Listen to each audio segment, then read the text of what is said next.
తప్పగా ఆశీర్వదించండి, మీకు అందుబాటులో ఉంటుంది.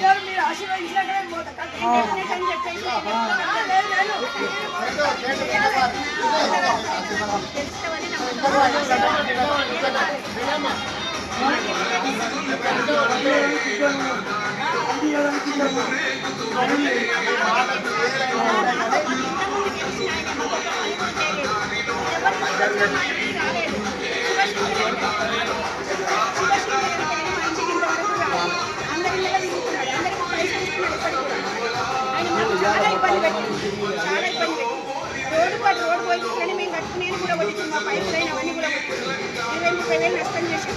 ఇంతవరకు రోడ్డు పోస్తలేదు, అటు స్పీడ్ ఎక్కడ కావాలి.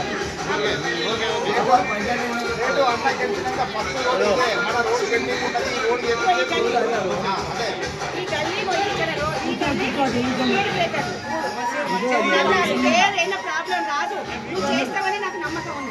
ఆ నమ్మకంతో ఇక్కడ ఎందుకంటే మేము ఇదివరకు కిరాయికి ఉన్నప్పుడు మా ఇంటికి ఒక రోజు కూడా కిరాయి కావాలని మీరు ఎన్నో రాదు. మా మంచి మనిషి మా కష్టం ఉన్న కూడా మాకు ఇచ్చింది మీరు. అదే నేను గుర్తు పెట్టుకున్నా, మీరు గెలవాలనే నాకు ఉన్నది. ఆ దేవుని ఆశీస్సు కూడా చెప్తున్నా కదా, మీ ఆశీస్సులు ఉంటే ఎప్పటికీ చెప్తున్నా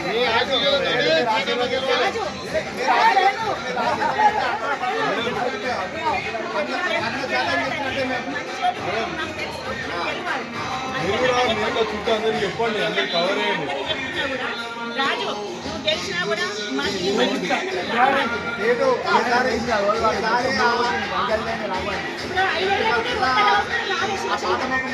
శివశంకరు మా ఇంటికి రాలేదు, నీ ప్రాబ్లమ్స్ ఏంటి, నీ కష్టం ఏంటి అని ఒక్క రోజు కూడా వచ్చి అడగలేదు. మమ్మల్ని చాలా బాధ పెట్టాము.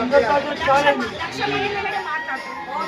ఈ సమస్య తీర్చడానికి నన్ను దేవుడికి బాధ పెట్టాను. నేను బాధ పెట్టాను, 1,00,000 మంది మాట్లాడుతున్నాను. ఎన్ని బాధ పెట్టింది తెలుసా, ఎంత కష్టమైనా కూడా నేను ఎప్పుడు ఆడుకోలేము. కావాల్సింది డ్రైనేజ్, రోడ్లు, నీట్నెస్, మూడు వాటికి సంబంధించిన సమస్యలు.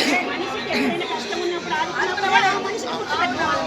కానీ మమ్మల్ని అన్నింటిలో బాధ పెట్టింది. ఇప్పుడు శివశంకర్ వచ్చినా మాట్లాడలేదు. మాకు అందరికీ పైసలు ఇచ్చి మా ఇంటికి కూడా పైసలు లేకుండా రాకుండా మద్దతు చేసుకున్నాం. మద్దతు చేసుకుని అన్ని గుళ్ళల్లో పెట్టేసి ఆ పైసలు నాకు వచ్చాను. ఇప్పటికి కూడా ఎవరు ఇచ్చినా నేను తీసుకుంటా, గుళ్ళకు అన్నదానానికి వాటికే తీసుకునేదాన్ని రాదు. నా మైండే అట్లా. ఒక్కరి పైసలు నేను తిన్నా కష్టమైన బంధిస్తానని ఇచ్చిన పైసలు. మమ్మల్ని ఆ విధంగా శివశంకర్ చాలా బాధపెట్టారు. మా అత్తమ్మ మాకు నీళ్ళు లేకుండా అందరూ తమ్ముడు పెట్టి పోసారు. మాకు నీళ్ళు పోయలేదు. నేను ఎంతో ఏడ్చిన చాలా ఉన్నది. శివశంకర్ది చాలా బాధ ఉంది, మమ్మల్ని చాలా బాధ పెట్టింది.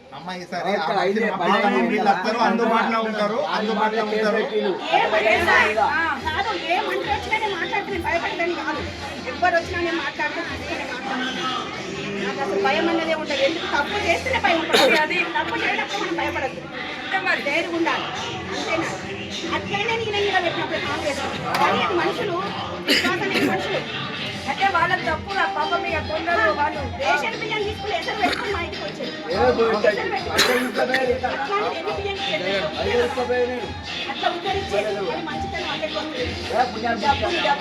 డబ్బులు తీసుకోవాలి, మనం వేసి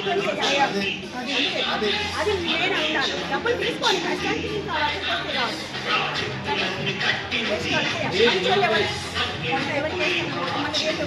ఒక్క ఓటు 5,000 ఉంటుంది.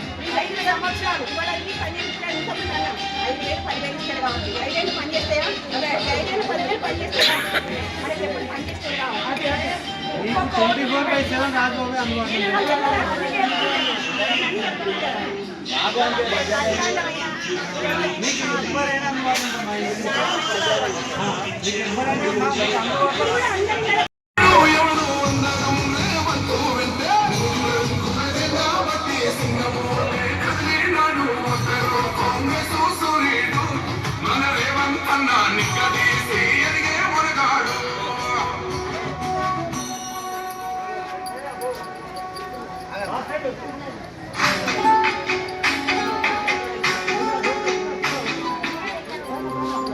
ముందు కతే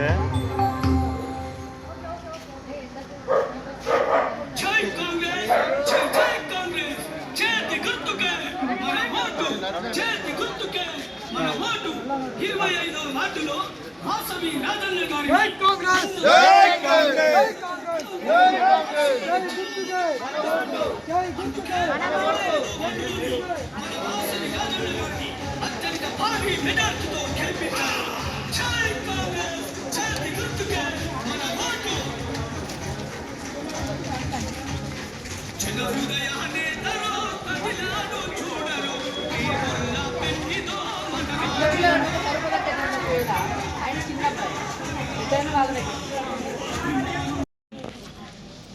ఈరోజు ప్రచారంలో భాగంగా 25వ వార్డులో రావికంటి వాసవి కాంగ్రెస్ పార్టీ అభ్యర్థిగా మీ ముందుకు రావడం జరిగింది.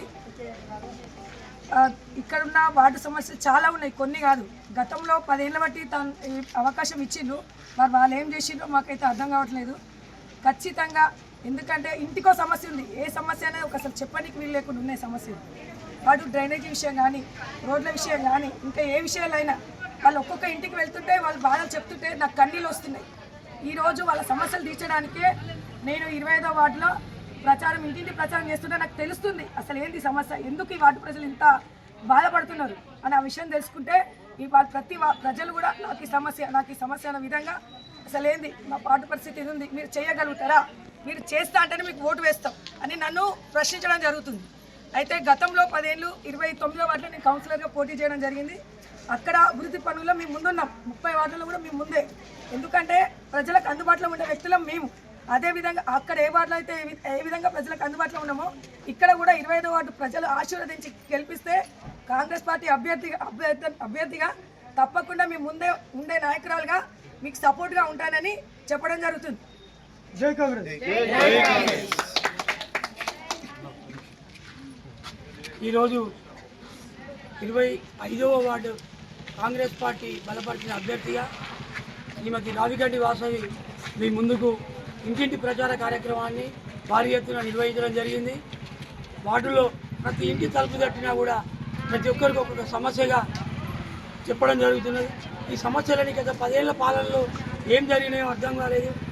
ఈ సమస్యలని పరిష్కారానికి దారి చూపడానికే మేము 25వ వార్డు అభ్యర్థిగా కాంగ్రెస్ పార్టీ తరఫున పోటీ చేస్తున్నాం. ప్రతి సమస్యను మీ అందరికీ చేయూతనిచ్చి ప్రతి ఒక్క సమస్య తీర్పిస్తామని ప్రభుత్వం తరఫున చేపట్టే ప్రతి సంక్షేమ పథకాన్ని చివరి వరకు పోరాటం చేసి మీ ఇంట్లో అందిస్తామని చెప్పి ప్రమాణం చేస్తున్నాం. తప్పకుండా ఈ సమస్యలను పరిష్కారం చెప్పి మీ ఇంటికి సైనికులున్నాయి, మీతో పాటు నిరంతరం మీ ఇంటిలో వ్యక్తిగా నిలబడతానని చెప్పి ప్రమాణం చేస్తున్నాం.